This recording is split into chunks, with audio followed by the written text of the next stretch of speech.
বন্যা কবলিত বৃহত্তর সিলেট সুনামগঞ্জ দক্ষিণ সুনামগঞ্জ থেকে বন্যার খবর জানবো সহকর্মী সাব্বির আহমেদের সঙ্গে যুক্ত হয়ে। সাব্বির, কি অবস্থা, কি কারণে এই জলাবদ্ধতা এখনো শেষ হচ্ছে না এবং সেই সাথে জানাবেন গ্যাস এবং বিদ্যুতের সংযোগ সেখানে রয়েছে কিনা? ধন্যবাদ তাসফিয়া।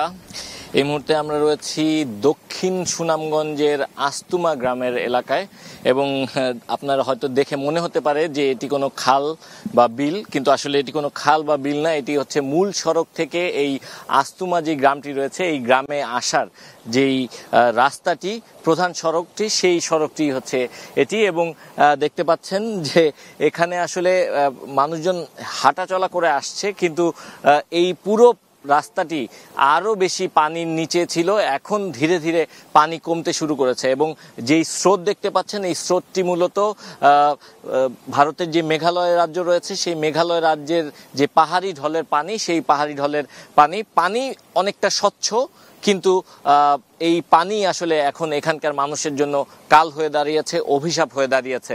এবং আমরা দেখছি যে দূরের যেই ঘরগুলো রয়েছে এই ঘরগুলোতেও কিন্তু মানুষজন যে বসবাস করত তারা কিন্তু কয়েকদিন আগেও এখান থেকে সরে গিয়েছিল, কারণ এই পানির কারণে অনেকটা বুক পর্যন্ত, কোমরের ওপরে পর্যন্ত পানি চলে গিয়েছিল। এ কারণে এখানকার মানুষজন এখান থেকে সরে গিয়েছিল।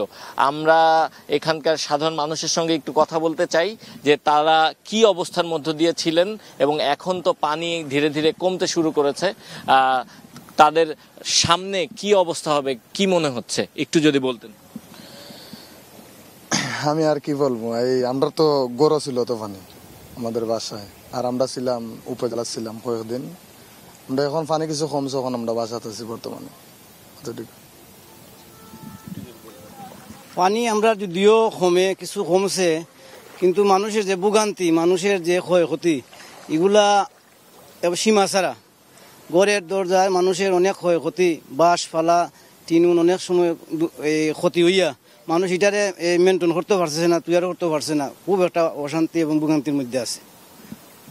শুনছিলেন আসলে ওনাদের এই ভোগান্তির আসলে শেষ কোথায় তা তারা জানেন না, কারণ পানি গেল 2-3 দিন ধরে বৃষ্টিপাত না হওয়ার কারণে পানি আর বাড়ছে না, কিন্তু যে পানি কমতে শুরু করেছে সেই পানি কমতেও কিন্তু কিছুটা সময় লাগবে, কারণ পানির যে প্রবাহ, স্বাভাবিক প্রবাহ, আপনারা জানেন যে এই পানিগুলোই কিন্তু সুরমা নদী হয়ে এবং কুশিয়ারা নদী হয়ে এবং সিলেট সুনামগঞ্জের অন্যান্য যেই মূল যেই নদীগুলো রয়েছে, ছোট বড় মিলে প্রায় 26টি নদী রয়েছে, এই নদী থেকেই তারপর কিশোরগঞ্জের যে ইতনা মিঠামইনের যে হাওর রয়েছে সেই হাওর হয়ে তারপর মেঘনা এবং বঙ্গোপসাগরে গিয়ে পৌঁছায়। তো এই পানির যে প্রবাহ, এই প্রবাহ আসলে কিছুটা বিঘ্নিত হচ্ছে, বাধাগ্রস্ত হচ্ছে, আর এ কারণেই কিন্তু পানি বিভিন্ন জায়গায় পানি জমাটবদ্ধ অবস্থায় রয়েছে এবং লাখ লাখ মানুষ এখনো পানিবন্দী অবস্থায় রয়েছে।